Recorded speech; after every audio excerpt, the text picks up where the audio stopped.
Competition hub के video lecture में स्वागत है स्टूडेंट्स। और आज मैं जो बीपीएससी 68 का जो एग्जाम हुआ है उसके क्वेश्चन को डिस्कस करूंगा। मैं क्वेश्चन इसलिए डिस्कस कर रहा हूं क्योंकि जो लोग इस बार एग्जाम में नहीं बैठे थे तो वो इस नए पैटर्न को समझ सके, और जो लोग बैठे भी हैं और फर्स्ट टाइम था और उन्हें अंदाजा नहीं लगा कि प्रश्न किस तरीके से पूछे गए, तो उनको थोड़ा सा यहाँ से आइडिया मिल जाएगा। और मैंने जिस दिन एग्जाम हुआ था उसी दिन मैंने कट ऑफ जारी कर दिया था, आपने मेरा देखा भी होगा। और अभी भी अब जाकर के सब लोग उसी कट ऑफ पे एग्री कर रहे हैं। शुरुआत के दौर में लोग कट ऑफ को लेकर के बहुत तरह की बातें हुआ कर रही थी, जो कि अब जाकर के आपका कट ऑफ जो है वो कम जाने की उम्मीद लगाई जा रही है। ठीक है, कम में कितना कम, अब जाकर के लोग बोल रहे हैं कि मैक्सिमम 90 नंबर तक जाएगा। आप मेरा वीडियो देखें। और मैं एग्जाम जिस दिन हुआ था उसी दिन हमने बोला था कि हाईएस्ट 90 नंबर और ओबीसी कैटेगरी का जो है 86 to 88 हमने दिया था, आप देख लेंगे। और मेरा अनुभव था, अंदाजा था, क्योंकि क्वेश्चन इतने आसान नहीं पूछे गए थे। कई टीचर मैंने देखा कि कट ऑफ को लेकर के एग्जाम के बाद ही 95, 98 कर रहे थे, 100 तक जाएगा, 98 जाएगा। तो सबसे बड़ी बात यह है कि क्वेश्चन में जो बदलाव हुआ है वो बहुत बड़ा बदलाव है, थोड़ा बहुत चेंजिंग नहीं है। प्रश्न की प्रवृत्ति में कह सकते हैं कि 200% बदलाव, 100% नहीं, हम इसको 200% बोलेंगे, बदलाव है। क्वेश्चन जो आसान थे उसे ऑप्शन से फंसाने का प्रयास किया गया।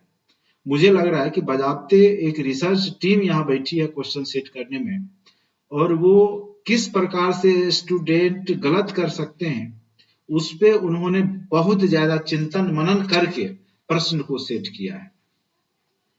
देखिए, एक मानव का सोचने की एक कैपेसिटी होती है और वो उसी हिसाब से सोचता है। और उन्होंने इस बात को देखते हुए कि कहां पर गड़बड़ी हो सकता है और कहां पे स्टूडेंट क्वेश्चन को सॉल्व नहीं कर पाएंगे, तो उन्होंने इसका विशेष ध्यान रखा है। आप सारे क्वेश्चन को अभी मैं डिस्कस करूंगा और आप गौर करेंगे कि बिल्कुल बात यही है। देखिए, अब आपको जो रणनीति अपनानी है वो आपको जो सीधा सीधी हम लोग पढ़ करके कॉन्सेप्ट को समझ करके जाते थे और एग्जाम में बना लेते थे, अब आपको उसको हर एक तरीका से समझ के जाना होगा। यानी फ्रंट एंड और बैक एंड, हर एक तरीका से सोचना होगा कि किस तरीका से यहाँ पे क्वेश्चन पूछा जा सकता है, तब जाकर के आपका स्कोर बनेगा। नहीं तो आने वाले समय में बहुत मुश्किल हो जाएगा। खास करके जो स्टेट पीसीएस के स्टूडेंट हैं जो सिर्फ बीपीएससी को थोड़ा सा हल्का से देख रहे थे और उसकी तैयारी में जुटे थे, अब फायदा उन लोगों को है जो यूपीएससी पैटर्न को फॉलो कर रहे थे और यूपीएससी का प्रैक्टिस सेट कर रहे थे। उन लोगों को बहुत ज्यादा यहाँ पे फायदा मिलेगा, इसमें कोई डाउट नहीं है। क्वेश्चन की जो प्रकृति है वो मॉडरेट टू टफ है। इजी एक दो प्रश्न को छोड़ करके इसमें एक भी प्रश्न आसान प्रश्न नहीं पूछे गए, चाहे वह साइंस का सेक्शन हो, चाहे वह मैथ रीजनिंग का सेक्शन हो, चाहे वह हिस्ट्री का सेक्शन हो। अगर कोई लोग को लग रहा है ये आसान है तो उनका जो स्टडी है वो डीपली और हाई लेवल तक हो रखा है, वो प्रॉपर जरूर यूपीएससी या अन्य स्टेट पीसीएस की भी प्रिपरेशन कर रहे होंगे। जो खास करके केवल बीपीएससी में लगे हुए थे उनके लिए यह प्रश्न घातक है, और खास करके बिहार के हिंदी मीडियम के छात्रों के लिए यह प्रश्न और भी ज्यादा घातक है, जो बिहार विद्यालय परीक्षा समिति जैसे बोर्ड से पढ़ करके गए थे। क्योंकि एनसीईआरटी के कुछ क्वेश्चंस थे साइंस वगैरह के, तो वो भी यहाँ पे जो है, जो बिहार से जुड़े हुए होंगे स्टूडेंट हिंदी माध्यम के, तो उसमें उन्होंने गड़बड़ी की। आसान क्वेश्चन है, टफ नहीं है। जैसे हम पहला क्वेश्चन ही देखते हैं, बिल्कुल आसान है, टफ नहीं है। लेकिन सबसे बड़ी बात है कि कंकाल के वे हिस्से जो हड्डियों की तरह सख्त नहीं होते, यानी मुलायम हड्डी। और यहाँ पे ऑप्शंस क्या भाषा में दिया गया है, तो अंग्रेजी में लिखा गया है, कार्पल्स, वर्टिब्रे, कार्टिलेज। अब स्टूडेंट को यहाँ पे उस जो हड्डी, मुलायम हड्डी को क्या इंग्लिश में कहा जाता है, अंग्रेजी में क्या कहा जाता है, वो जब तक की जानकारी नहीं होगी तब तक वो ये सही नहीं बनाए होंगे, या तो वो छोड़ दिए होंगे। एक नंबर तो ऐसे ही रिड्यूस हो गया हिंदी माध्यम और जो इंग्लिश को नहीं जानते हैं। देखिए आयोग ने किस प्रकार से स्टूडेंट को छांटने का प्रयास किया है, वो आप सोचिए। वो हिंदी में भी इसको दे सकते थे ऑप्शन को। अगर आपका क्वेश्चन दोनों लैंग्वेज में दिया जाता है, हिंदी और इंग्लिश, तो आप प्रॉपर उसका ट्रांसलेट करके लिखेंगे ना, कि इंग्लिश को एडजेक्टिव आप उसी तरीका से हिंदी में लिख देंगे। ये बहुत बड़ा नाइंसाफी है उन छात्रों के लिए जो हिंदी माध्यम से पढ़ रहे हैं। एक नंबर ऐसे ही उनको पीछा कर दिया गया। बात को समझिए। और जो लोग सही मार दिए तुक्का पे, तो हर एक बार तुक्का सही नहीं जाएगा और आपने सब क्वेश्चन को तुक्का पे सही नहीं किया होगा। मेरा उद्देश्य आपके नंबर को घटाना या बढ़ाना नहीं है, ठीक है। मैं एक राय दे रहा हूं कि इस पे भी विद्यार्थियों की तरफ से कुछ आवाज उठानी चाहिए कि अगर आप क्वेश्चन को इंग्लिश मीडियम में दे ही रहे हैं तो उसका प्रॉपर हिंदी ट्रांसलेट करके जो उसका होगा, मतलब बनेगा हिंदी, वो दीजिए। ये नहीं कि एडजेक्टिव इंग्लिश को ही आप लिख दीजिए। चलिए, अगर बहुत लोग को लगता होगा कि बेसिक चीज है, इतना अंग्रेजी जानना चाहिए, तो चलिए अपनी अपनी राय है। मेरा राय है कि इस तरीका से आयोग को नहीं करना चाहिए था। ये क्वेश्चन बहुत अच्छा है, क्वेश्चन में कोई शक नहीं है, ये बहुत अच्छा क्वेश्चन है। अब देखिए ये क्वेश्चन, ये बिल्कुल नंबर को घटाने के लिए दिया गया। मादा एनोफ्लीज को मादा क्यूलेक्स से अलग किया जा सकता है क्योंकि यह बैठती है अधः स्तर के सतह के समकोण पर, अधः स्तर के साथ। अब ये मुझे समझ में नहीं आता है कि ये प्रश्न को कहां से लिया गया। ये या तो बहुत मतलब हाई लेवल के कोई रिसर्च पेपर से लिया गया होगा, जो बायोलॉजिकल टर्म है, जीव विज्ञान से रिलेटेड है। तो इस तरह के प्रश्न को नहीं पूछना चाहिए था आयोग को। ये हम कह सकते हैं कि आउट ऑफ सिलेबस, यानी आउट ऑफ, मतलब आपकी माइंड इस क्वेश्चन को कभी नहीं सोच सकती थी एग्जाम से पहले कि इस तरह के प्रश्न को भी पढ़ के जाया जाए। तो एक नंबर ये घटा दीजिए, ठीक है। कैसे आपका मार्क्स कम किया गया है, किस तरीका से आपको कोशिश में है आयोग कि 70-80 नंबर से ज्यादा आपका बढ़े नहीं, यानी आप 45% जाते जाते आप आउट हो जाइए, जस्ट लाइक यूपीएससी। आप देखेंगे कि जिस प्रकार से यूपीएससी एग्जाम में 45-46% पे आपका प्री हो जाता है, तो प्रयास यही किया गया है आयोग के द्वारा, ठीक है। तो ये प्रश्न नहीं पूछना चाहिए था, इस टाइप के प्रश्न को। अगर आयोग ने पूछा है, ठीक है, तो इसके सोर्स भी दिए होंगे, बहुत सारे प्रश्न के सोर्स भी दिए गए हैं। बाकी आप लोग सोचिए कि अब इस टाइप के प्रश्न को देना चाहिए था कि नहीं देना चाहिए, ठीक है। शरीर के प्रतिरोधक क्षमता से जुड़ा बिल्कुल अच्छा क्वेश्चन है, इसमें कोई दिक्कत नहीं है। ये भी बहुत अच्छा क्वेश्चन है, मानव शरीर के मांसपेशियों के बारे में कोई दिक्कत नहीं है, क्वेश्चन बहुत अच्छा है, ठीक है। ये भी question average moderate to tough है, ठीक है, अच्छा क्वेश्चन में कोई तरह का दिक्कत नहीं है। ये भी क्वेश्चन आपके ठीक है, कोई दिक्कत नहीं है। हाँ, यहाँ पे थोड़ा सा ध्वनि का तरंग दैर्ध्य से डायरेक्टली तो नहीं है तीक्ष्णता, लेकिन इनडायरेक्टली रूप से आप कह सकते हैं फ्रीक्वेंसी तरंग दैर्ध्य पे डिपेंड करता है, इसीलिए यहाँ पे हो सकता है। इस तरह के क्वेश्चंस पिछले बार भी जो है फिजिक्स में इस तरह के, चाहे आप उसके यूनिट को लेकर के हो, चाहे मात्रक जो बोलते हैं, ठीक है, यूनिट डायमेंशन के टाइप के क्वेश्चंस इस तरह के पूछे जाते थे, ठीक। तो ये हो सकता है, ये ठीक है, ये हाँ। निम्नलिखित में से कौन सा फोटो इलेक्ट्रिक उपकरण डिजिटल अनुप्रयोगों के लिए सबसे उपयुक्त है? फोटो इलेक्ट्रिक उपकरण डिजिटल अनुप्रयोग, फोटो डायोड, फोटोवोल्टिक सेल, ठीक है। ऐसे आयोग ने फोटोवोल्टिक सेल दिया है, लेकिन डिजिटली शब्द से लोग कंफ्यूज हुए और फोटो डायोड को भी मारे, चूंकि फोटो डायोड का यूज डिजिटल मशीन में किया जाता है। चलिए, अब जो भी आयोग दिया है, बॉल बेयरिंग वाला ये भी क्वेश्चन सही है, ठीक है। ये भी क्वेश्चन बहुत अच्छा क्वेश्चन है, ये भी क्वेश्चन बहुत अच्छा क्वेश्चन है। मैं बस उन क्वेश्चन पे मैं चर्चा करूंगा जो आयोग को या तो नहीं देना चाहिए था, या फिर ये भी अच्छा क्वेश्चन है, ठीक है। केंद्राभिमुखी बल, ये सब कॉन्सेप्ट का क्वेश्चन है, ये सब बहुत अच्छा क्वेश्चन है। इसमें ये भी क्वेश्चन बहुत अच्छा क्वेश्चन है। निम्नलिखित में से किस ऊर्जा परिवर्तन में घर्षण बल शामिल होता है, ये भी सही है। ये भी अच्छा क्वेश्चन प्रैक्टिकली है, ये भी क्वेश्चन ठीक है, ठीक है। अब देखिए ये भी क्वेश्चन बहुत अच्छा क्वेश्चन है। हाँ, इसमें थोड़ा सा एनसीईआरटी बुक के क्वेश्चन लिए गए। कुछ धातु ऑक्साइड अम्ल और क्षार के साथ अभिक्रिया नमक और पानी बनाते हैं, उन्हें उभयधर्मी ऑक्साइड कहते हैं। तो ये चलिए थोड़ा सा डीपली एनसीईआरटी, यानी आप कह सकते हैं कि थोड़ा केमिस्ट्री के हाई लेवल के क्वेश्चन हो गए। तो एक दो क्वेश्चन ऐसा देना होना ही चाहिए। कौन सी गैस अपने ग्रीन हाउस प्रभाव से ग्लोबल वार्मिंग योगदान करती है? तो ग्रीन हाउस प्रभाव, ये तो कई बार क्वेश्चंस पूछे गए हैं, लेकिन इसमें सिर्फ ये ऐड करते हैं ग्रीन हाउस प्रभाव से ग्लोबल वार्मिंग में योगदान करते हैं, ठीक है। अगर देखें तो इसमें सब है, तो ये भी ठीक है, क्वेश्चन प्रश्न ठीक है।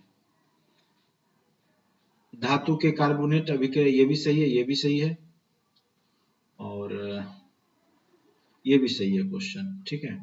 चलिए साइंस के लगभग क्वेश्चंस, ये थोड़ा सा फिर डीपली क्वेश्चंस पूछे गए, ठीक है। चलिए प्रयोग हो रहा है कम से कम। हाँ, विषम का पता लगाइए, फल पकना, सीमेंट की सेटिंग, कोयले का जलना, ठीक है। तो इसमें से सभी सेम ही है, तो विषम कोई नहीं है, उपयुक्त में से कोई नहीं आंसर दिया है। चलिए ठीक है। हाँ देखिए, अब देखिए यहाँ पे फंसाने का प्रयास किया गया कि हीरे और ग्रेफाइट के बारे में निम्नलिखित में से कौन सा कथन सत्य है, ठीक है। तो जो क्वेश्चन आसान थे उसको ऑप्शन से फंसाने का प्रयास किया गया, और यहाँ पे आंसर क्या दे दिया गया, इनमें से कोई नहीं। चूंकि देखिए विद्युत चालकता तो समान होती नहीं, चूंकि ग्रेफाइट चालक होता है जबकि हीरा कुचालक है। समान क्रिस्टल भी नहीं होता है, उनके डिग्री भी समान नहीं होते हैं, ठीक है। लेकिन आसान क्वेश्चन को क्या किया गया, ऑप्शन के माध्यम से फंसाने का प्रयास किया गया।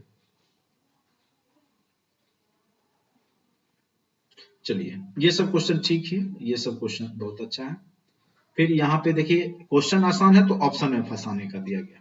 इसका टोटल फैक्टोरियल 5 होता है, जैसे 1 2 3 4 5, तो इसका 120 होता। तो यहाँ पे क्या किया गया कि 120 नहीं दिया गया, कंफ्यूज करने के लिए स्टूडेंट को, जो कुछ कंसेप्ट कभी पढ़े होंगे तो वो भी कंफ्यूज हो रहे होंगे कि हम सही बना रहे हैं या गलत बना रहे हैं, ठीक है। तो जो ये आसान क्वेश्चन था तो यहाँ 120 ऑप्शन में दिखाई नहीं, ठीक है। तो क्वेश्चन ठीक है, लेकिन यहाँ पे इतना मतलब ज्यादा ये नहीं करना था स्टूडेंट्स के साथ। ये तो सीरीज बहुत मेहनत के बाद जिन लोगों ने बनाया होगा, उन्होंने बनाया होगा 77, ठीक है। तो जितने भी रीजनिंग के क्वेश्चन थे उसमें बहुत ही ज्यादा माथापच्ची हुआ होगा लोगों का। तो 3 क्वेश्चन, और ये तो ब्लड रिलेशन इतना मतलब इसका जो था हमने देखा क्वेश्चन, तो इसमें बहुत माथापच्ची था, ठीक है। ये मतलब बैठ नहीं रहा था स्टूडेंट, एक बार में तो किसी ने बनाया नहीं होगा जल्दी, ठीक है। 2-3 बार टर्म यूज किया होगा, तो हो सकता है यहाँ पे आंसर बहनोई, देखिए ऑब्लिक में 1 या 2 होना चाहिए, 3। अब बहनोई देवर, साला की पत्नी, ठीक है, ऑब्लिक दे दे के आंसर दिया गया है, साला की पत्नी, ननद, भाभी, ठीक है। बहनोई देवर साला, तो बहनोई देवर साला आ जाता, या तो बहनोई होगा या देवर होगा या साला होगा। बहनोई देवर होगा तो वो साला की पत्नी ऑब्लिक में दिया गया है, ठीक है। तो अगर बहनोई होगा, देवर होगा, तो साला की पत्नी कैसे होगा?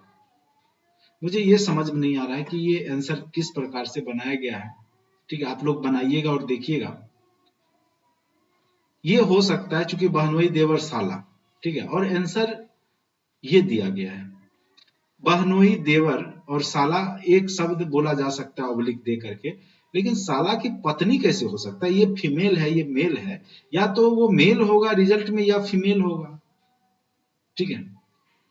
जो भी हो, बहुत तार्किक क्वेश्चन है, बहुत माथापच्ची के बाद जिन लोगों ने बनाया होगा, लेकिन मुझे इसमें डाउट है, ठीक है। आप लोग बना करके एक बार देखिएगा अच्छे से, हो सकता है ये आंसर की गलत हो, ठीक है। मैंने इसे बनाया था तो मुझे बड़ी माथापच्ची हुआ, तो मैंने तो यही आंसर लास्ट में बोला था, बहनोई देवर साला होना चाहिए, क्योंकि तीनों एक मेल कंडीशन है, ठीक है। जैसे ये भाभी ननद साली, ये तीनों ठीक है, फीमेल है, तो या तो कोई मेल होगा ऑब्लिक में या कोई फीमेल होगा, मेल और फीमेल ऑब्लिक में नहीं रहता है जनरली, ठीक है। तो आप देख लीजिएगा एक बार। ये सब आसान क्वेश्चन थे, ये सब बहुत अच्छे क्वेश्चंस थे। अब देखिए, भारत में जिला स्तर पर उपभोक्ता विवाद निवारण संदर्भ में निम्नलिखित में से कौन सा कथन सत्य नहीं है? जो क्वेश्चन थोड़ा भी बनने वाला था तो कथन सत्य नहीं है। अब कौन सा इतना टर्म याद करके जाता है, उसमें भी जिला स्तर के उपभोक्ता विवाद, ठीक है। जिन्होंने भी बनाया होगा मान के चलिए, तुक्का ही मान के चलिए, जो भी किन्हीं का सही हुआ होगा। तो ये सब क्वेश्चन जो है, आप कितना भी पढ़ के जाएंगे तो इतना आपका जो ह्यूमन एक क्या कहते हैं कि एक माइंड का एक लिमिटेशन होता है, इतना डाटा जो है वो याद करके, मतलब आयोग का पूरा पूरा उद्देश्य है कि क्वेश्चन स्टूडेंट्स नहीं बनाए, यानी कट ऑफ उनका एकदम 75-80 से ज्यादा नहीं जाए, उसी पे हमको लगता है कि ये लोग रिसर्च करके क्वेश्चन बनाए। कुछ क्वेश्चन बड़ी आसान पूछ दिए, जैसे ये क्वेश्चन, इस 68 का सबसे आसान क्वेश्चन यही माना जाएगा, ठीक है।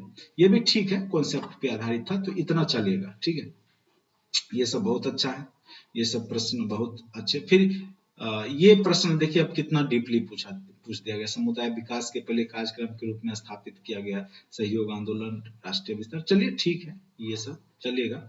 अब हम लोग को देखना है कि कौन कौन से टॉपिक को हम लोग को विस्तार से पढ़ना है और कौन सा टॉपिक को उतना विस्तार से नहीं पढ़ना है, ठीक है। और ये सब क्वेश्चन, पॉलिटी के सारे क्वेश्चन बहुत अच्छे थे। उसके बाद ये भी क्वेश्चन करेंट अफेयर्स के थे, ठीक थे, ये तो डिलीट कर ही दिया गया। देखिए, अब देखिए कर उद्योग, यहाँ पे टेक्सटाइल उद्योग होना चाहिए था, तो टैक्स को मुझे लगता है, और इन्होंने इंग्लिश टू हिंदी किया है, ठीक है, तो टेक्सटाइल छूट गया होगा तो कर उद्योग हो गया, और उसके बाद जो है इसको डिलीट उन्होंने किया है, चलिए ठीक है। ये सब क्वेश्चन ठीक है, ये भी सही है, सही है। इकोनॉमिक्स के क्वेश्चन जो है बिहार स्पेसिफिक ज्यादा क्वेश्चंस पूछे गए हैं, और होना भी चाहिए, ठीक है, होना भी चाहिए बिहार स्पेसिफिक। और इकोनॉमिक्स के क्वेश्चन लगभग ठीक ठाक ही माने जाएंगे, एक दो क्वेश्चन को छोड़ करके सारे क्वेश्चन आसान ही थे, ज्यादा टफ नहीं था, ठीक है। अब देखिए, ये क्वेश्चन जब आसान पूछा, पंचवर्षीय योजना में किस पंचवर्षीय योजना में मानव संसाधन विकास पर केंद्रित था, ठीक है। अब देखिए, इसमें ऑप्शन में फंसा दिया, फिर प्रथम तृतीय पंचम दे दिया, अष्टम नहीं दिया, तो कई लोग अब पूरा डाटा याद करके जाते हैं, प्रथम द्वितीय तृतीय चतुर्थ पंचम, ठीक है, तो उन लोगों ने तो सही बनाया होगा। बाकी क्या है कि ऑप्शन अगर यहाँ पे 8 रहता, 8वां में, तो लोग सही बना लेते, लेकिन ऑप्शन में यहाँ पे फंसा के आपको माइनस करवा दिया होगा, ठीक है। ये सही है करेंट अफेयर्स के, ये एकदम एग्जैक्ट फैक्चुअल डाटा पूछ दिया गया है। ये देखिए, अब देखिए ये आसान क्वेश्चन था, जैसे चौकीदारी कर था, नमक कर, तो अब उन्होंने क्या किया कि उनको ऑप्शन में मतलब स्टूडेंट को फंसाने का प्रयास किया। जो क्वेश्चन बनने लायक था, जो आसान मतलब बना लेते आसानी से, तो उसमें ऑप्शन ही नहीं दिया गया। तो ये सबसे लास्ट में लोग ऑप्शन नंबर ई को सोचते हैं और उसमें रिस्क लेते हैं, क्योंकि कई बार देखने को मिलता है, ठीक है, कि उपयुक्त में से कोई नहीं वाला आंसर नहीं हो पाता है, तो लोग ये तीनों में पहले खोजने का प्रयास करते हैं, ठीक है। हो सकता है कि उनको लगता है कि हमने नहीं पढ़ा होगा, ये नहीं होगा, ये नहीं होगा, ये हो सकता है, चांस बनता है, और वो बनाए होंगे। तो आयोग इस बात को समझ रहा है कि स्टूडेंट्स कहाँ फंसेगा, कहाँ पे वो गलती कर बैठेगा। तो यहाँ जहां क्वेश्चन था, जैसे चौकीदारी कर था नमक कर के बिहार में, तो वहां पे जो है उन्होंने जो चौकीदारी दिया ही नहीं, ठीक है, तो यहां से उन्होंने गलत करा दिया, मतलब आता क्वेश्चन भी आपसे गलत करवा दिया, ठीक है। अब देखिए, यहाँ पे तो श्री कृष्ण सिंह द्वारा गठित बिहार की निर्वाचित सरकार ने फरवरी 1938 में किस कारण से इस्तीफा दे दिया? तो राजनीतिक कैदियों के छोड़ने के कारण, राजनीतिक कैदियों को नहीं छोड़ने के कारण शायद था। अब ये मैंने पढ़ा है, थोड़ा सा मैं ये कंफर्म होके बताऊंगा कि राजनीतिक कैदियों, हाँ, राजनीतिक कैदी से रिलेटेड तो समस्या थी, तो राजनीतिक कैदियों को न छोड़ने के कारण शायद मुझे लगता है ये होना चाहिए कि श्री कृष्ण सिंह द्वारा गठित बिहार के निर्वाचित सरकार ने फरवरी 1938 में किस कारण इस्तीफा दे दिया। मैं इस पे मैं इसका थोड़ा सा देख लेता हूं। देखिए, इस पे आप आपत्ति जरूर करें, हमने गूगल कर लिया, आप लोग भी करके देख लीजिएगा। ये बिल्कुल आंसर गलत दिया है, बीपीएससी ने इसका आंसर बिल्कुल गलत दिया है। राजनीतिक कैदियों के छोड़ने के लिए रहता तो हो सकता है, कारण नहीं हो सकता। राजनीतिक कैदी को छोड़ेगा तो भाई वो क्यों इस्तीफा देगा, वो देश का दुश्मन थोड़ा ही था। यानी यहां पर के लिए होना चाहिए था, यहाँ पे के कारण दिया गया है। राजनीतिक कैदियों को अगर कारण दिया था तो न छोड़ने के कारण होना चाहिए था। बिल्कुल आंसर गलत है, मैं 110% श्योर हूं यह आंसर गलत है। आप लोग एकदम क्लेम कीजिए इसको। राजनीतिक कैदियों को छोड़ने के न कारण, या तो डिलीट करवाइए कारण। अरे भाई, यहां सिंपल सी बात है कि इतना तो सबको समझ है कि श्री कृष्ण सिंह नेता थे और राजनीतिक कैदी जो थे वो भारतीय थे, तो उसको छोड़ने के कारण थोड़ी कोई इस्तीफा दे देगा। करने के लिए शब्द देता तो यहां पे या राजनीतिक कैदियों को छोड़ने के न कारण होना चाहिए था। बहुत ज्यादा मतलब ये टाइपिंग मिस्टेक कही या कुछ भी कीजिए, कभी टाइपिंग मिस्टेक में क्या होता है सही कर दिया जाता है, कभी गलत कर दिया जाता है। जानबूझ करके बीपीएससी जो है इस तरीका का काम कर रहा है, ठीक है। ये के लिए रहता तो सही था, राजनीतिक कैदियों को छोड़ने के लिए होना चाहिए था, के कारण नहीं होना चाहिए था। ये बिल्कुल गलत आंसर है। इसका आंसर या तो क्वेश्चन डिलीट करे या कैदियों को छोड़ने के न कारण होना चाहिए था। राजनीतिक कैदियों को नहीं छोड़ा था इसलिए उन्होंने इस्तीफा दे दिया था। छोड़ने के कारण कोई क्यों इस्तीफा देगा, वो नेतृत्व कर रहे थे। सिंपल सी बात है, ये आंसर बिल्कुल आयोग के द्वारा गलत दिया गया है। इसका आंसर उपयुक्त में से कोई नहीं होगा, ठीक है। बहुत लोग मारे होंगे, रट के गए होंगे, यह क्वेश्चन तो आपको दिखेगा, तो उसमें भी के कारण नहीं दिया हुआ है, के लिए दिया गया है। आप उसको डिस्क्राइब करके देखेंगे, उसमें एक्सप्लेनेशन में भी दिया गया है कि 1937 में श्री कृष्ण ने पहला कांग्रेस मंत्रालय बनाया, जो उन्होंने राजनीतिक कैदियों को रिहा करने की मांग की, और उनके मंत्रालय ने वायसराय पे दबाव बनाने के लिए 15 फरवरी 1938 को इस्तीफा दे दिया। राजनीतिक कैदियों को छोड़ने के कारण, छोड़ देगा तो फिर यहां देखिए शब्द का थोड़ा सा यहां पे अंतर है, ठीक है। राजनीतिक कैदियों को छोड़ने के लिए नहीं होने के लिए होना चाहिए था, ना कि कारण।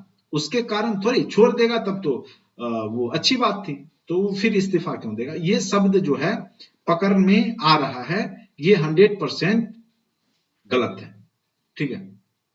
चलिए, और ये देखिए ये क्वेश्चन कहां से क्वेश्चन पूछा गया। चंपारण सत्याग्रह के दौरान गांधी जी की जान बचाई थी बत्तख मियां। मुझे लगता है एग्जाम में जो बैठे होंगे उसमें से 90% लोग इसके बारे में जानकारी नहीं होगी। मैंने भी 2-2 बार इंटरव्यू तक गया हूं और मेरा हिस्ट्री ऑप्शन रहा है, ठीक है।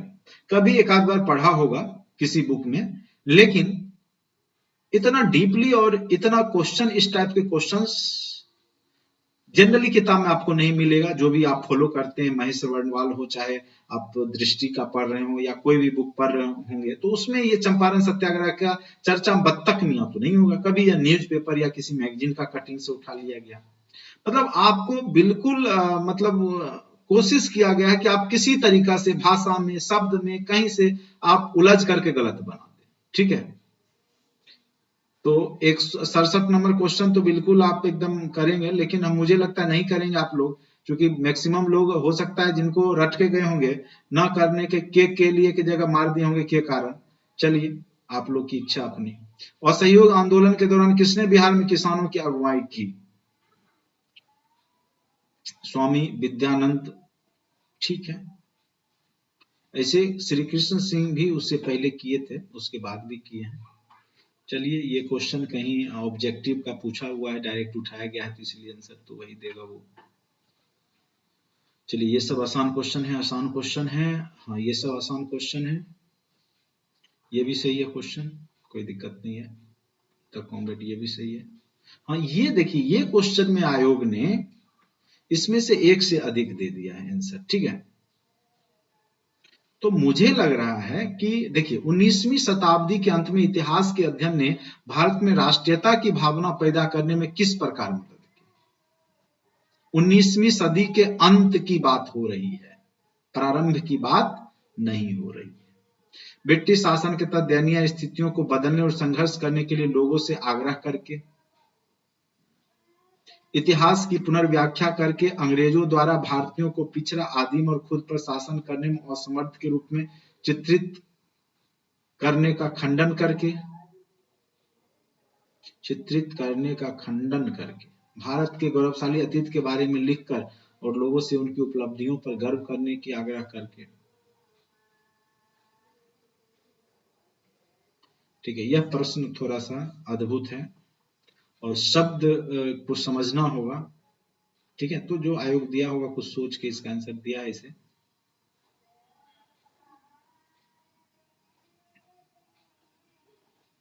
बाकी ये प्रश्न सही है, ये भी सही है। ऑल इंडिया हरिजन, ये तो कॉमन क्वेश्चन है, ये सब कॉमन क्वेश्चन है, ये सब कॉमन क्वेश्चन है जो बार बार पूछे जाते हैं, ये भी सही है। लेकिन ये क्वेश्चन जो था ये जल्दी आपको मिलेगा नहीं किसी बुक में, ठीक है। 10 लाख दिनार वार्षिक श्रद्धांजलि अर्पित करेगा, ठीक है। तो किसी प्रॉपर किसी बुक से अंदर के लाइन को उठाया गया है। तो ये इन सब क्वेश्चन के चक्कर में आप ये नहीं है कि पूरा मध्यकालीन इतिहास का लाइन बाय लाइन रट्टा मारिएगा, ठीक है। कुछ क्वेश्चंस कॉन्सेप्ट पे आधारित होते हैं। और देखिए जैसे ये इनमें से बिहार के प्रथम राज्यपाल कौन थे, स्वतंत्र बिहार आजादी के बाद का पूछता, ये बिहार के प्रथम राज्यपाल डायरेक्ट पूछ दिया।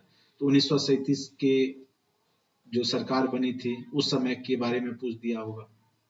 तो अब इतना डाटा जो है लोग याद करके जाते नहीं, तो ये भी यहाँ से भी आपको घटाने का प्रयास किया गया है। ऐसे क्वेश्चन पूछो जो लोग ध्यान नहीं देते हैं या तो गलत बना देंगे, ठीक है। पुराना गिरजाघर, गिरजाघर कहाँ है वो नहीं पूछा, सबसे पुराना गिरजाघर कौन सा है।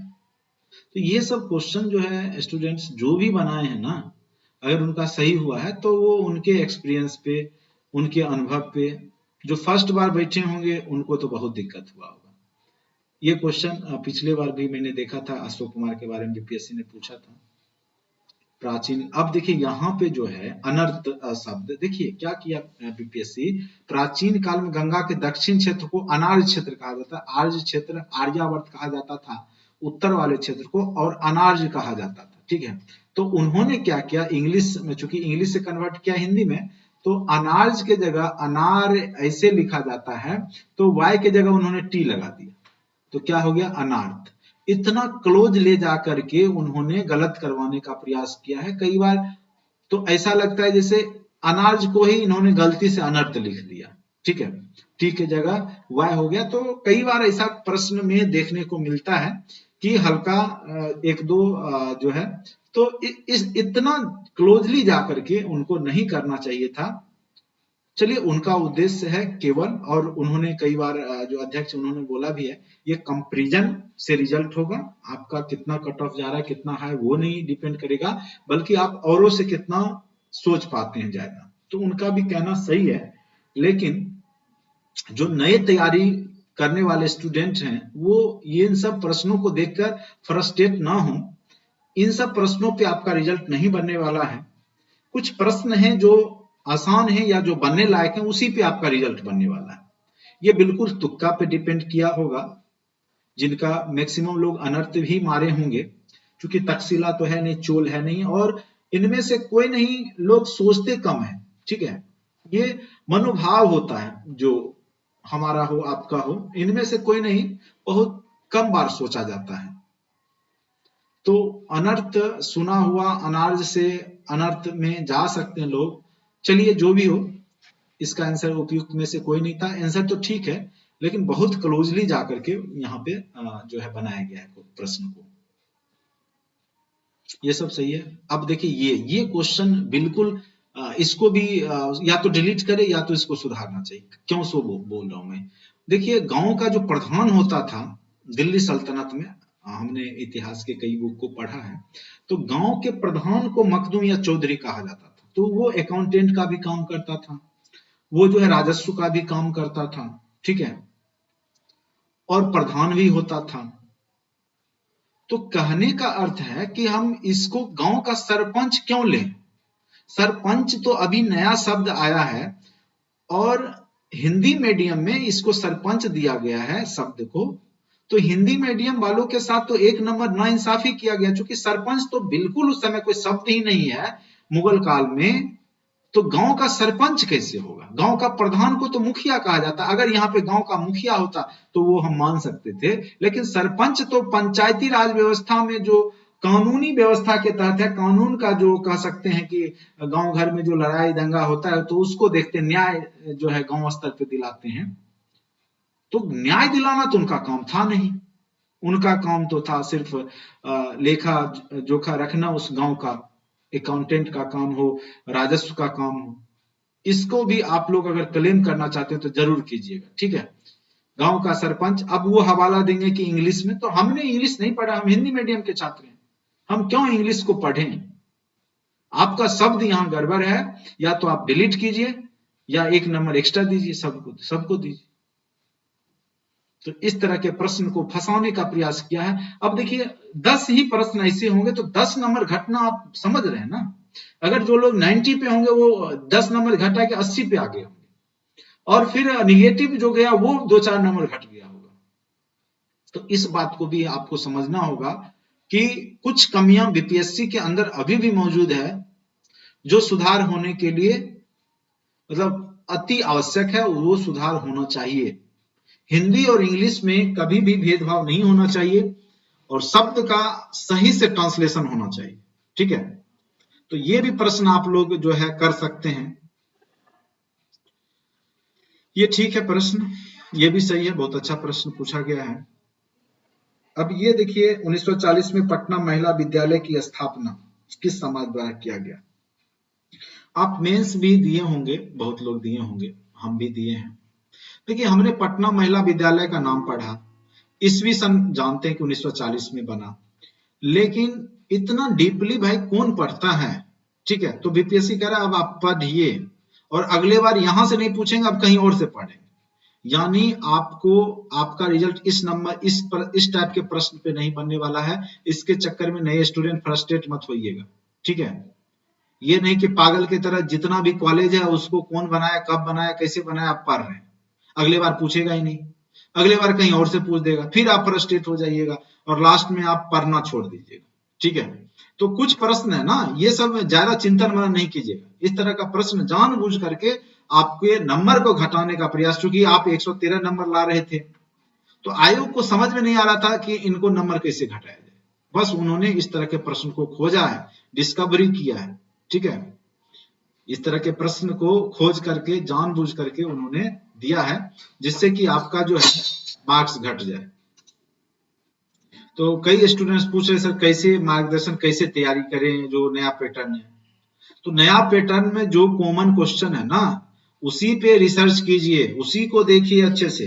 जो अद्भुत क्वेश्चन है ना उसके चक्कर में मत पड़िए, नहीं तो पागल हो जाइएगा और होगा कुछ नहीं, सो जान लीजिए, ठीक है।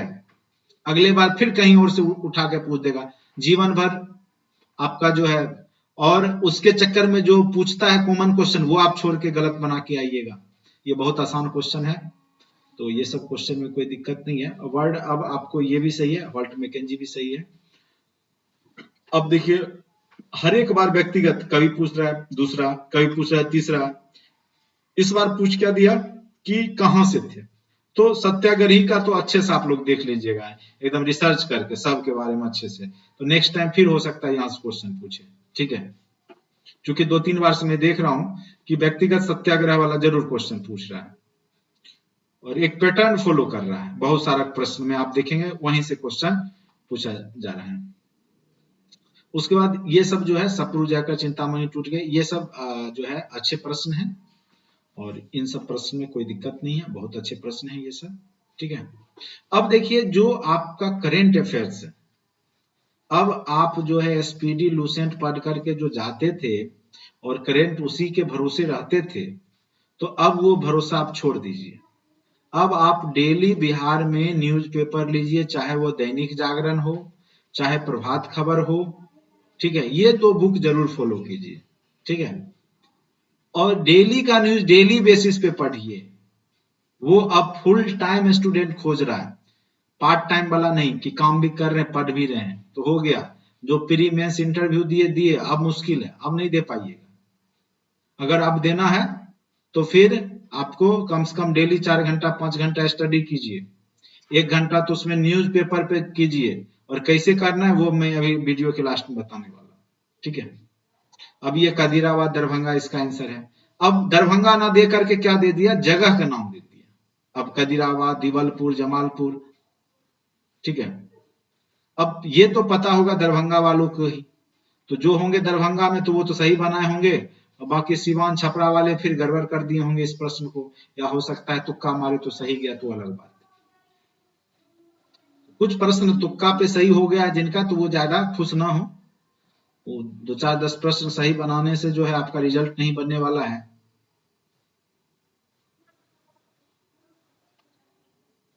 ये प्रश्न अच्छा है। ये प्रश्न एसटीजी रिपोर्ट के अनुसार बिहार राज्य का स्कोर कितना रहा। ये आप इकोनॉमी सर्वे से क्वेश्चन बहुत सारे पूछे गए हैं।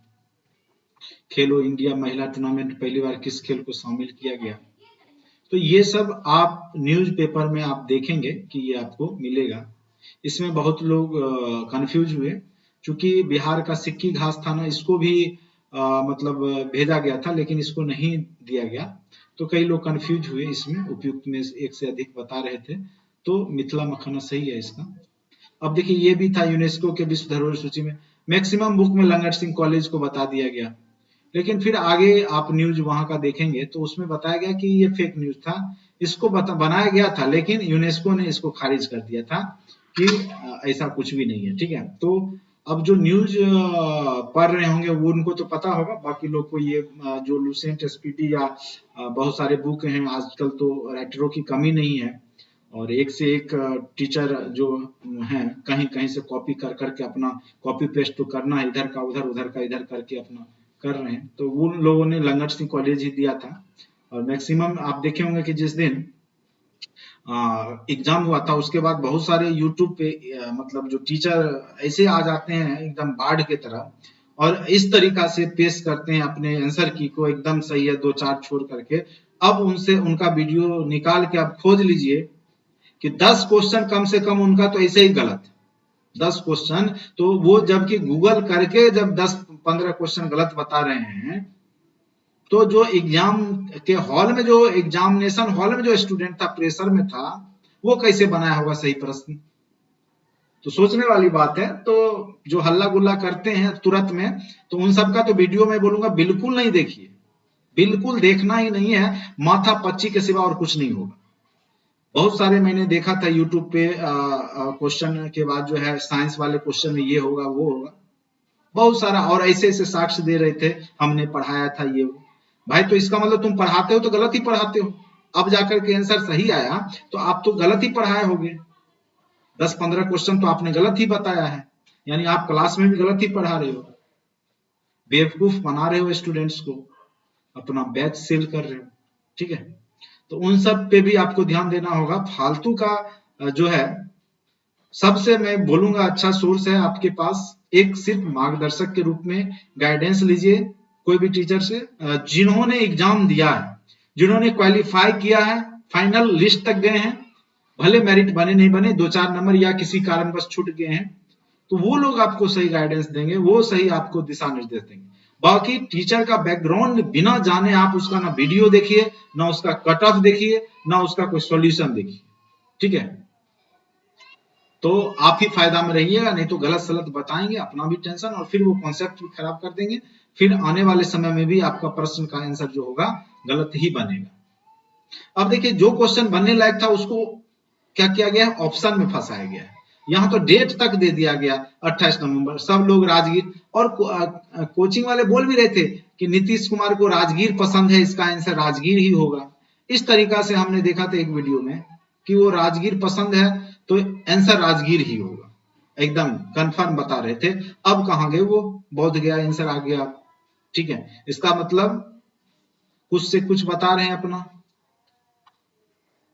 चलिए, ये सब प्रश्न जो है बिहार के इकोनॉमिक्स सर्वे का है, तो ये सब प्रश्न आपको देखने को मिलेगा, ये सब प्रश्न आपको मिल जाएगा कहीं ना कहीं, ठीक है। अब देखिए यहाँ पे निम्नलिखित में से शहर में स्वच्छ सर्वेक्षण 2022 के अनुसार 5 सितारा कचरा मुक्त शहर रैंक से सम्मानित नहीं किया गया था। अब देखिए नवी मुंबई, सूरत को तो किया गया था, भोपाल को तो नहीं किया गया था, ठीक है।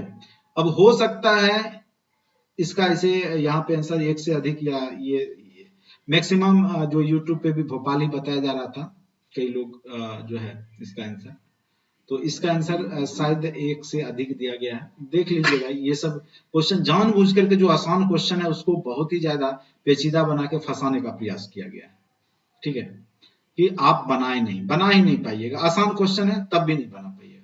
ये तो दोनों पोलो जैसे था आपका अरुणाचल प्रदेश का, तो अरुणाचल प्रदेश ना देकर के ऑप्शन क्या दे दिया है, ईटानगर। देखिए इसमें भी कहा गया डीपली।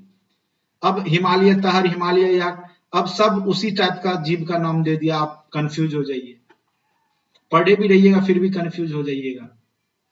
परम कामरूप तो ये तो ठीक है, ये तो कई बार, ये सुखना झील चंडीगढ़ ये तो ठीक है, ये भी सही प्रश्न। ये सब डायरेक्ट आप कहीं ना कहीं पढ़े होंगे, करंट अफेयर्स अगर रेगुलर पढ़ रहे होंगे तो। न्यूट्रिशन मंथ सितंबर, ये तो हर एक साल अलग अलग घोषणा किया जाता है। चलिए ये सब ठीक है, ये भी अभी तुम मोनोलॉग हुआ था, तो चलिए ठीक है, प्रश्न सही है, ये भी सही है, ये भी सही है, हाँ ये भी सही है। ये सब प्रश्न करंट अफेयर्स के हैं, थोड़ा डीपली क्वेश्चंस पूछे गए हैं, नो डाउट। इसमें जिनका अच्छा पकड़ होगा, जिन्होंने अच्छे से पढ़ा होगा, तो उन्होंने जरूर बनाया होगा। ये सब सही प्रश्न है, कोई दिक्कत नहीं है।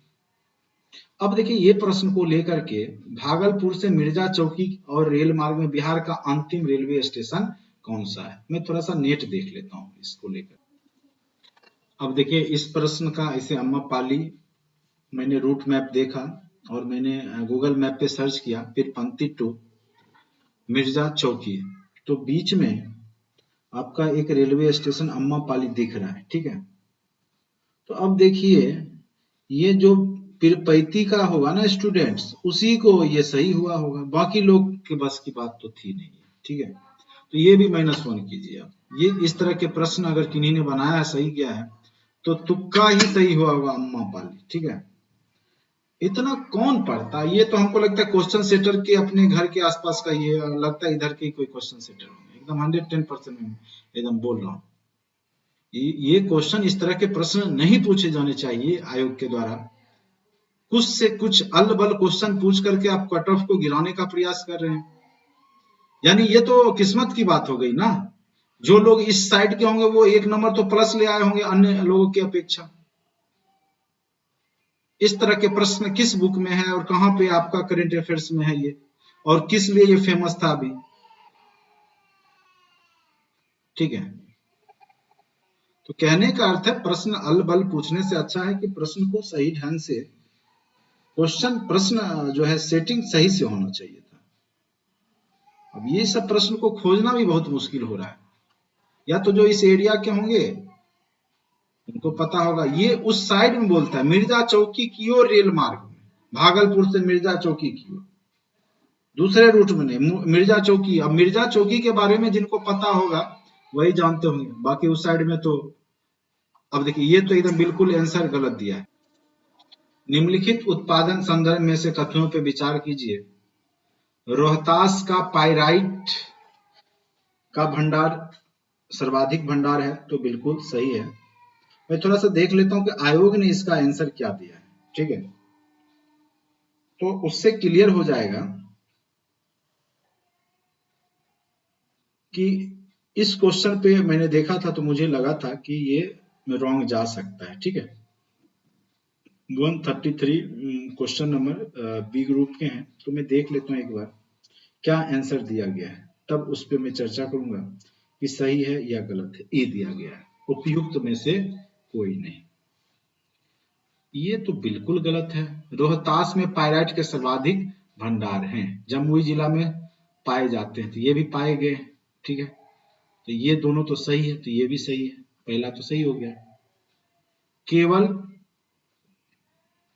1-3 1-3 केवल एक दो, केवल एक दो, केवल एक, देखिए यहाँ पे प्रश्न को ऑप्शन में फंसा दिया गया, ठीक है। केवल एक दो तीन रहता तब तो ये सही हो जाता, ठीक है। केवल एक तीन नहीं होगा, केवल भी तीन नहीं होगा, केवल एक दो भी नहीं होगा, होना चाहिए था तीनों। लेकिन यहाँ पे क्या किया गया, फंसा दिया गया। तो यहाँ एक तीन ये नहीं है, तो यहाँ पे तो एक दो तीन तीनों है।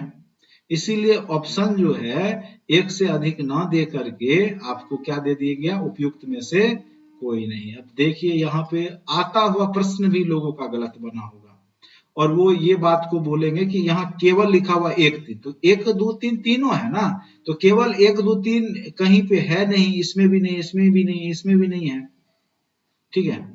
उपयुक्त में से कोई नहीं होगा, उपयुक्त में से एक से अधिक भी नहीं होगा, क्योंकि यहाँ रहता एक और तीन, केवल नहीं लगाया रहता, तब जाकर के आपका एक से अधिक मारते सही होता। देखिए अब ये क्वेश्चन प्रश्न आसान थे, लेकिन आयोग ने आपको ऑप्शन में फंसा करके एक नंबर घटा दिया, ठीक है। अब आप रिसर्च कर रहे होंगे कि प्रश्न को बनाने के लिए आपको बहुत ज्यादा माथापच्ची करने की आवश्यकता है, बहुत शांति से दिमाग को अस्थिर करके सोचने की आवश्यकता है। अब आते हैं, ये भी प्रश्न अच्छे पूछे गए। अब देखिए यहाँ पे बिहार में निम्नलिखित में से पहली बार चाय बागान का कहाँ स्थापना हुआ, डायरेक्ट किशनगंज नाम नहीं दिया गया। देखिए सुपौल दिया गया, उसी एरिया का है। ठाकुरगंज, बहादुरगंज, गंज भी एक रहता तो लोग किशनगंज मार के ठाकुरगंज मार देते। अब ये सब तो या तो कभी न्यूज़पेपर में आया होगा या कहीं मैगजीन में आया होगा चाय की, या खेती में कृषि से रिलेटेड चाय विशेष में उसमें दिया गया होगा, ठीक है, जो कि असामान्य प्रश्न है। जनरली इतने डीपली किशनगंज लोगों को पता है, अब किशनगंज के किस गांव में किया गया ये लोग नहीं जान रहे, यानी अब आपको जो भी जानकारी है उसको अच्छे से रिसर्च करने की आवश्यकता है, ठीक है। प्रश्न बहुत ही डीपली पूछे गए हैं। चलिए ये प्रश्न समान प्रवृत्ति के हैं। फिर ये प्रश्न देखिए, बिहार कृषि आधारित उद्योगों में किस खाद्य उद्योग का प्रभुत्व है, ज्यादा प्रभाव है। गन्ना, देखिए यहाँ पे एक शब्द दे दिया प्रभुत्व है, या सीधे रहता कृषि आधारित उद्योग में किस खाद्य उद्योग का प्रभुत्व नहीं देता शब्द, कौन सा खाद्य उद्योग है, तो यहाँ पे एक से अधिक हो जाता, लेकिन यहाँ पे प्रभुत्व दे दिया, एक शब्द ऐड करके यहाँ पे क्या दे दिया आंसर ये। तो आयोग तो अपने आप को सही साबित कर लेगा, लेकिन अब आपको सोचने के लिए वो आयोग मजबूर कर रहा है कि आप प्रश्न को बहुत ही अच्छे ढंग से चिंतन मनन करें। 2 घंटा का जो टाइम है उसको आप बड़े ही शांति से चिंतन मनन करके बनाएं, ठीक है, तब जा करके आपका सही बने। ये सब ठीक है, काबुल नदी प्रश्न सही है। ये यहाँ पे देखिए जनरली हम देखते थे कि 12 मीटर औसत ऊंचाई था, इसे 16 मीटर तक, 10 से 12 मीटर औसत था, तो 13 किलोमीटर यहाँ दिया गया, और हो सकता है किसी बुक में 13 किलोमीटर भी होगा, क्योंकि 12 के नजदीक ही 13 है, तो मैक्सिमम और मिनिमम रहता है, तो 16 मैक्सिमम रहता है इसका किलोमीटर, तो मिनिमम, तो औसतन 13 दिया है, तो मे भी सही है। चलिए इस पे ज्यादा बहस नहीं करना चाहिए, लेकिन कई बुक में हमने देखा था कि 10 से 12 औसतन लिखा रहता है। पेंजिया, देखिए ये सब क्वेश्चन जानबूझ करके इस तरह के क्वेश्चंस पूछे गए। दक्षिणी महाद्वीप को क्या कहते हैं, सीधे ये पूछता भारत किस लैंड में आता है या अमेरिका किस लैंड में है, तो लोग सही बनाते। अब उत्तरी दक्षिण पार्ट में बांट करके पूछ दिया तो लोग कंफ्यूज होकर के भी लॉरेशिया भी मार सकते हैं, ठीक है, क्योंकि भारत भी गोंडवाना लैंड का पार्ट है, भारत उत्तर में आ गया है, तो लोग सोचेंगे ये उत्तर में है, ये दक्षिण में होगा, तो इससे भी गलत हुआ होगा। तो बड़ी कॉन्सेप्ट की अब आवश्यकता है आपको, ठीक है, और खुद पढ़ने की आवश्यकता है। एनसीईआरटी या जो भी अच्छे बुक है, कोई भी बुक को आपको ढंग से पढ़ने की आवश्यकता है, लाइन बाय लाइन पढ़ने की आवश्यकता है। अब सिर्फ लुसेंट रटने से नहीं होगा, उसको भी रटना तो पड़ेगा ही, साथ साथ उसको भी रटिए, उसको भी पढ़िए, लेकिन साथ साथ आप एकदम डीपली नॉलेज को भी आप रखें, तब जाकर के आपका बनेगा। अब देखिए यहाँ पे सीमाएं म्यांमार से सट रही है। अब देखिए इतना जो है ये आपका क्वेश्चन ऐसे ठीक है, इस तरह के प्रश्न पहले भी पूछे गए हैं कई बार, ठीक है। ये मन्नार की खाड़ी बायोस्फीयर, ये भी प्रश्न कई जगह आपको लूसेंट में भी देखने को मिलेगा, ठीक है। तो ये सब प्रश्न ठीक है। और ये भी CWG वाला तो आपको क्राउन पब्लिकेशन में दिया गया ही है, ठीक है। क्योंकि यहाँ पे बिहार के किस जगह अनुसार, उत्तर प्रदेश और बिहार, तो उत्तर प्रदेश में भी होना चाहिए और बिहार में भी होना चाहिए, ठीक है। तो वो CWG है, AW केवल बिहार में ही है, कुछ पार्ट में दक्षिण बिहार में, इसीलिए उसका आंसर सही दिया है।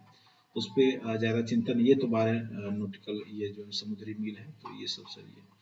प्रश्न जो देखिए यहाँ पे मैक्सिमम लोग जो है दामोदर नदी घाटी को ही मारे होंगे, लेकिन चूंकि आप देखेंगे कि महानदी उड़ीसा में है और सोन नदी उधर से बहरी अमरकंटक की पहाड़ी से निकलती है, तो बीच में आपका कोयले के जो है भंडार हैं, तो इसलिए इसका उपयुक्त एक से अधिक।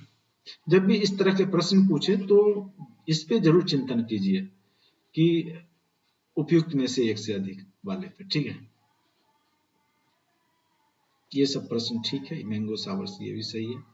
वातावरण मुख्य, अब देखिए ये पूछा तो सीधे दे देता, विकिरण दे देता तो लोग सब बना लेते, लेकिन अब क्या परावर्तित और विकिरण, सौर विकिरण। देखिए परावर्तित सौर विकिरण भी तो होता है, लेकिन आंसर क्या दिया, दीर्घ तरंग स्थलीय विकिरण, ठीक है। आंसर ये दिया है 150 का आपका ये दिया गया है। मैं एक बार फिर से देख लूं तो देखिए परावर्तित किरण के कारण भी आपका वायुमंडल गर्म होता है, तो हो सकता है कि एग्जैक्ट आंसर के लिए आप जो है यहाँ पर वातावरण मुख्य रूप से किसके द्वारा गर्म होता है, ठीक है।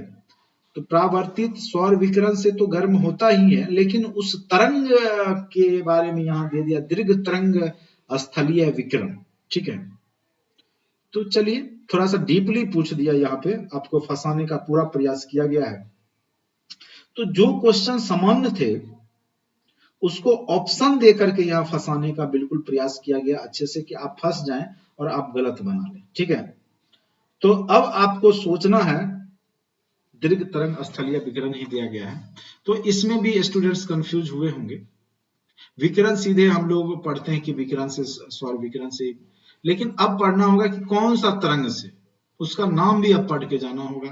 तो ये सब बड़ी डीपली, ये सब जो भी लोग बनाए होंगे एग्जाम के हॉल में, या तो वो अच्छे से प्रिपरेशन कर रहे हैं यूपीएससी लेवल तक के, तो उन लोग का सही गया होगा। बाकी बीपीएससी में कभी इस तरह के पैटर्न पूछे नहीं गए थे, तो जनरली जो केवल बीपीएससी पढ़ रहे होंगे उस पैटर्न को, तो उनसे गड़बड़ जरूर बना होगा। बाकी मैंने एग्जाम के फर्स्ट दिन ही कट ऑफ जारी कर दिया था, एग्जाम के दिन ही मैंने जो जारी किया था। अब आप लोग को अंदाजा लग गया होगा कि हमने जो अनुभव किया, हमने जो बताया, क्या वो गलत बताया अभी तक के दौरान या सही बताया। उस समय हमने सबसे कम कट ऑफ जारी किया था और बहुत सारे चैनल हमें देख के भी कट ऑफ कम करना शुरू किए। नहीं तो आप देखेंगे कि सब लोग 98, 95 उस तरह 100 के अराउंड तक पहुंच गए थे। अभी ऐसे रिजल्ट नहीं आया है, मैं भी अपने दावा को एकदम 110% पुष्टि नहीं करूंगा, लेकिन इस मुकाम पे तो पहुंच गया है कि मेरे द्वारा जो कट ऑफ जारी किया गया था वो बिल्कुल विश्लेषण आधारित था, सटीक था अभी तक के अनुसार, ठीक है। जो आंसर की के बाद अब लोग बोल रहे हैं कि कट ऑफ 90 +-2 पे है अभी भी, लेकिन मैं कंफर्म बता रहा हूं यहाँ पे अराउंड 90 मैक्सिमम ही मान के चलता हूं। या अभी चूंकि बहुत दिन से जो है लोग लगे हुए हैं, तो 92 तक चलिए मे भी मान लीजिए, लेकिन मुझे उम्मीद है कि 90 तक में जनरल वालों का सिलेक्शन जरूर हो जाएगा। ओबीसी का 87 जरूर हो जाएगा। ईबीसी ईडब्ल्यूएस 84 पे है तो जरूर प्रिपरेशन करें। एससी एसटी 80 पे है तो जरूर करें। और इसको अगर आप -4 में भी हैं तो तैयारी करना शुरू कर दीजिए, बिल्कुल तैयारी कीजिए आप, ठीक है। लोग प्लस माइनस कर रहे हैं तो मैं माइनस ही बोल रहा हूं कि आप माइनस में ही जाइए, प्लस में जाने की आवश्यकता नहीं है। आप देखेंगे, पहले भी तो बीपीएससी का एग्जाम होता था, आप देखिए 65th में 64th में कट ऑफ कितना गया है, ठीक है। तब आपको पता चल जाएगा कि पहले ज्यादा कट ऑफ नहीं जा रहा था, 100, 200, 103 के अराउंड। अगर 67 में जिस तरीका से प्रश्न पूछे गए और जिस प्रकार से बहुत ज्यादा कह सकते हैं कि प्रश्न में जो रद्द हुआ, फिर बहुत सारी समानताएं देखी गई, सेकेंड जो एग्जाम हुआ 67 के, तो कई रीजन थे उसमें अच्छे मार्क्स आने के स्टूडेंट्स के, लेकिन ये सब रीजन अब समाप्त हो चुका है। तो इसीलिए कट ऑफ जो है वो अराउंड 90 से कम ही रहने वाला है, और इसीलिए कम मैं बोल रहा हूँ, नहीं तो मैं तो अभी बहुत कम करता अगर सीट ज्यादा होता, तो सीट बहुत कम है, मात्र 324 ही है, 324, इसीलिए मैं 90 बोल रहा हूँ। नहीं तो ऐसे अगर सीट अगर 64 थर के जैसा रहता तब तो मैं कट ऑफ इसको ले जाता 85 तक, ठीक है, 85, 75 to 85 में कर देता, लेकिन सीट कम है इसीलिए वो वेरी करेगा, ठीक है। तो 90 वाले तो एकदम सेफ जोन में हैं। अगर अभी के आंसर की से 90 बन रहा है तो आप 100% मेंस लिखेंगे, ठीक है, इस बात की फुल गारंटी है। अगर बीपीएससी के द्वारा धांधली या कुछ सेटिंग नहीं किया जा रहा होगा, अगर फेयर वे में ईमानदारी से, जैसा कि उम्मीद है कि इस बार हो रहा है, ठीक है, तो हो जाएगा। तो 80+ वाले फिर जाएं, तैयारी में लग जाएं, नहीं भी लगते हैं, अगर नहीं लगते हैं तो आपको नुकसान जरूर होगा, क्योंकि अब आने वाले समय में जो 69th भी आने वाला है वो भी जो है आपके लिए आसान नहीं होगा। क्वेश्चन की प्रकृति हो सकता है फिर चेंज हो जाए, क्योंकि यह बीपीएससी आयोग अभी बदलाव की दौर से गुजर रहा है। हो सकता है कि प्रश्न की प्रकृति में फिर से चेंज किया जाए, जानबूझ के किया जाए कि स्टूडेंट्स पैटर्न को पकड़ नहीं पाए, ठीक है, इसकी पूरी संभावना है। आयोग जरूर चाहेगी कि पैटर्न बदलते रहे, कभी ज्योग्राफी से डीपली तो कभी हिस्ट्री से, कभी एनिशिएंट से तो कभी मिडिवल से, कभी आपको बिहार स्पेशल के बहुत ज्यादा क्वेश्चन तो बहुत कम। इस तरीका से आयोग आपको चकमा देना शुरू कर दिया है, और इसके पीछे रीजन आप ही लोग, स्टूडेंट्स ही है, ठीक है। आप ही ने बोला था कि प्रश्न जो है वो बहुत आसान पूछे जाते हैं, वन लाइनर पूछे जाते हैं, ठीक है। तो अब आप इसको झेलिए, और आप ही के बातों को आयोग सुना है, अच्छे से समझ रहा है। एग्जाम रद्द जो आपने करवाया फर्स्ट टाइम पे, ठीक है, और वही रीजन था कि आपका कट ऑफ फिर सेकेंड टाइम बहुत बढ़ा, ठीक है। 2 शिफ्ट में एग्जाम अगर हो जाता तो शायद इतना आपका कट ऑफ नहीं जाता। तो आयोग पे धांधली की आरोप लगी थी, ठीक है। देखिए, इसलिए मैं बोलता हूं कि पिछले बार कई रीजन से कट ऑफ आ गया था, सेंटर के कारण भी हुआ। कई सेंटर में आपने देखा होगा सीरियली रोल नंबर था, तो वो उन जगहों पे सेंटर पड़ गया जहां पे कोई उसको देखने वाला नहीं था, लोगों ने मिला करके बना दिया। इस बार क्या मिलाते, इस बार प्रश्न की प्रकृति ही ऐसा पूछा गया कि लोगों को खुद कंफ्यूज थे, तो कोई कंफर्म तो किसी को बता नहीं रहा होगा, ठीक है। तो कई बात है इस बार के एग्जाम में, और जो पुराने स्टूडेंट्स हैं 2-3 बार मेंस दे चुके हैं, प्री दे चुके हैं, अब उनको जो है अपने आप को नए जोश के साथ पढ़ने की आवश्यकता है। जिस प्रकार से पहले 10 दिन 15 दिन पढ़ करके जाते थे और आपका हो जाता था प्री मेंस सब, तो अब ये सब आप भूल जाइए। अब आपको नए स्टूडेंट के तरह, जो नए एनर्जी वाले जो आए हैं, मैट्रिक इंटर ग्रेजुएशन करके अभी जस्ट रेगुलर हैं, उनके तरह जोशीले रूप में आपको तैयारी करना होगा, और नहीं तो बीपीएससी में अधिकारी बनने का सपना छोड़ दें, ठीक है। इसी बात के साथ आज मेरा लेक्चर ओवर हुआ। 1 घंटे का पूरा मैंने वीडियो दिया है आपको। फिर नेक्स्ट वीडियो में बहुत जल्दी हमारे संस्थान के द्वारा डिजिटल बोर्ड लगाया जा रहा है, और बहुत जल्द मैं आपको जो है विजुअली पूरा ऑन द स्पॉट कैमरे से मैं पढ़ाऊंगा। अभी तो मैं बैकएंड से बोल रहा हूं, बस आप सुन रहे हैं। तो आने वाले समय में हमारी जो संस्थान है आपको बीपीएससी के रिगार्डिंग सारा रिसर्च सूचनाएं देता रहेगा, किस प्रकार से तैयारी करना है। और फिलहाल मैं जाते जाते एक बात बता दूं कि आप लोग करंट पढ़ना शुरू कर दें, और किस तरीका से पढ़ेंगे वो भी मैं आपको बता देता हूं, ठीक है।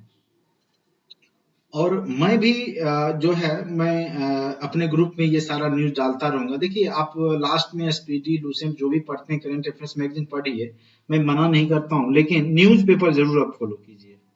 अगर आप चाहते हैं कि करंट अफेयर्स के जो डीपली क्वेश्चंस हैं जो पूछे जा गए हैं वो आपसे बन जाए, तो आप जरूर इसकी जो है तैयारी करें, ठीक है। अब देखिए यहाँ पे जो ये न्यूज़पेपर का कटिंग मैंने लिया है, ठीक है। ये कुछ और नहीं, न्यूज़पेपर का कटिंग है, इसको थोड़ा मिनिमाइज करता हूँ, ठीक है। अब यहाँ पर देखिए जो 18 फरवरी का न्यूज है उसमें मैंने लिया है जो जो मुझे इंपॉर्टेंट लगता है, आपको भी लग जाएगा, आप जब भी एग्जाम देंगे उसके पैटर्न को समझेंगे।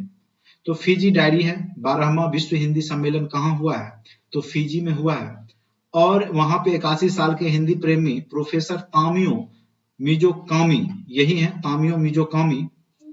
तो ये पूछ सकता है यहाँ पे कि अभी जो है 12वां विश्व हिंदी सम्मेलन कहाँ आयोजित हुआ, तो जापान से 81 वर्षीय हिंदी प्रेमी प्रोफेसर तामियो मिजो कामी भी गए थे, और कहाँ पे हुआ है, तो फिजी में हुआ है, ठीक है। जगह का नाम है नामदी। तो अब पूछेगा कहाँ हुआ, ये नहीं पूछेगा किस जगह पे हुआ, फिजी में किस जगह पे हुआ। तो नांदी वाला जो क्वेश्चन है ये क्वेश्चन पूछ देगा। या पूछेगा वहां पे कौन आकर्षण के केंद्र थे जो जापान के थे, तो मजाकिया ये क्या बोलते हैं, इनका नाम है मिजो कामी, ठीक है, प्रोफेसर तामियो मिजो कामी। तो आप इसको लाइन बाय लाइन पढ़िए। उनको भी पद्मश्री पुरस्कार दिया गया है, ठीक है। और हिंदी के तो ये पूछ सकता है कि जापान में हिंदी के जो जिनको पद्मश्री पुरस्कार मिला है क्या नाम है। तो प्रश्न इस तरीके से आप पूछे जाएंगे, लाइन कहीं से उठा करके सेट किया जा सकता है। इसीलिए मैं आपको बस ये कटिंग, बस अभी मैं एक ओवरव्यू दे रहा हूं। जैसे यहाँ पे देखिए एक प्रश्न यहाँ पे आप देख पा रहे होंगे कि अभी नए राज्यपाल बन चुके हैं, अरलेकर ने ली राज्यपाल की शपथ। ये निश्चित तौर पे आपके एग्जाम में पूछेगा, किसी न किसी एग्जाम बीपीएससी। राज्य के 41वें नव नियुक्त, अब पूछेगा केमे राज्यपाल बने, तो 41वें। अब ये नाम ना पूछ करके, चूंकि अरलेकर लोग को याद रहेगा, लेकिन 41वां 42वां 43वां ये आपको जल्दी मैगजीन में नहीं मिलेगा, फिर यहाँ पे कंफ्यूजन क्रिएट हो जाएगा। तो आपको ये यहाँ से केमे राज्यपाल की नियुक्ति हुई है, तो 41वां ये पूछ सकता है। या पूछ देगा कि उनको गोपनीयता की शपथ किसने दिलाई, तो न्यायाधीश चक्रधारी शरण सिंह। तो आपको लाइन बाय लाइन पढ़ना होगा, उसको समझ करके थोड़ा दिमाग में उसको एडजस्ट करना होगा। अब देखिए जैसे ये है, प्रख्यात भाषाविद महेंद्र मिश्रा को यूनेस्को अवार्ड मिला। तो पूछेगा कि ओडिशा के प्रख्यात भाषाविद कौन है जिनको अभी यूनेस्को अवार्ड मिला है इस वर्ष, तो उनका नाम है आपका महेंद्र मिश्रा। तो ये आप न्यूज़पेपर में आप देखेंगे तो छोटे छोटे पॉइंट्स में ये सब बनाए रहते हैं, ठीक है, लिखे रहते हैं। अभी देखिए चेतन शर्मा वाला बात आपने सुना होगा, बीसीसीआई का जो स्टीम कैमरा के तहत उन्होंने बहुत कुछ बोला, तो उनको इस्तीफा देना पड़ा है अभी। तो चेतन शर्मा ने बीसीसीआई के चयन समिति के अध्यक्ष, पूछ सकता है बीसीसीआई के चयन समिति के अध्यक्ष कौन थे जिन्होंने अभी वर्तमान में इस्तीफा दिया है, तो चेतन शर्मा। तो अब आप लोग समझ गए होंगे कि अब आपको करंट कैसे पढ़ना है। 31 मार्च को आईपीएल से मचेगा धमाल, ठीक है। और कब तक होगा फाइनल, या पूछ देगा किस तारीख को फाइनल होगा, 28 मई को होगा, ठीक है। केमा सीजन है, तो 16वां सीजन है। पिछले साल किसने जीता था, गुजरात टाइटंस, ठीक है। और शुरुआती में उद्घाटन मुकाबले में गत चैंपियन गुजरात टाइटंस का भिड़ंत किससे होगा, तो चेन्नई सुपर किंग्स से। तो जो जो भी आपको थोड़ा भी इंपॉर्टेंट लगता है वो भी अब आप देखिए। सिर्फ अब आप लूसेंट और जो एसपीडी का करंट है या अन्य मैगजीन है उस पे आप निर्भर नहीं रहे, बिहार का मैगजीन न्यूज़पेपर जरूर पढ़िए आप।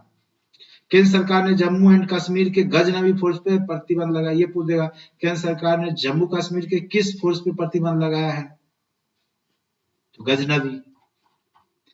कर्नाटक में भी अब अयोध्या की तरह कहां पे दूसरा राम मंदिर बनाया जाएगा, कर्नाटक में। उसके बाद भारत की कौन सी कंपनी ने अमेरिकी परियोजना में 26% खरीदारी करेगी, हिस्सेदारी खरीदेगी, तो गेल। ठीक है, तो इस तरीके से प्रश्न अब आपको बनाए जाएंगे और न्यूज पेपर जरूर पढ़िए और उसको जैसे हमने किया है उसी प्रकार से अगर टाइम मिले तो जरूर कीजिए। अभी आपके पास टाइम है, जो फ्रेशर हैं वो ये सब फॉलो कीजिए। ठीक है, और मेरे ग्रुप से अगर जुड़ना चाहते हैं तो 7070634348 मेरा मोबाइल नंबर है। एप्लीकेशन का लिंक भी आपके डिस्क्रिप्शन बॉक्स में दिया गया है और अगर आप कोर्स से जुड़ना चाहते हैं तो कोर्स जरूर बाय कर लें, जिससे कि मैं आपको लगातार वीडियो देता रहूं और आपकी तैयारी बेहतर हो। एक अनुभव जो हमने सीखा है बीपीएससी के एग्जाम को दे करके, ठीक है, वो मैं आपके बीच में रखूं और हमेशा आप मार्गदर्शक का चयन करें तो ये सोच समझकर करें कि आपका मार्गदर्शक क्या उस मार्ग पे चल चुका है, क्या वो कुछ सबूत दे रहा है, कुछ बातों का पुष्टि दे रहा है। ठीक है, अगर लग रहा है तभी उससे जुड़े, नहीं तो अभी बहकावे की दुनिया में नहीं जाए। ये यूट्यूब के महासागर में आप जो है खो जाइएगा और तरह तरह के आपको टीचर मिलेंगे, 100, 500, 150, 200, 400, 1000, 2000, 5000, 10,000, जैसे होगा आपसे लेने का प्रयास करेंगे। ठीक है, उनका उद्देश्य केवल और केवल बिजनेस करना है, नए नए बैच को बनाना है। खुद कभी ग्रुप डी का एग्जाम नहीं पास किए हैं, कभी बैठे नहीं एग्जाम में, वो भी आपको बीपीएससी यूपीएससी प्रिपरेशन करवाएंगे। ठीक है, तो अब आपको सोचना है कि किससे पढ़ना है, नहीं पढ़ना है। बाकी आप लोग समझदार हैं, समझ ही रहे होंगे। चलिए आज के लिए इतना ही। Thank you so much watching for this video.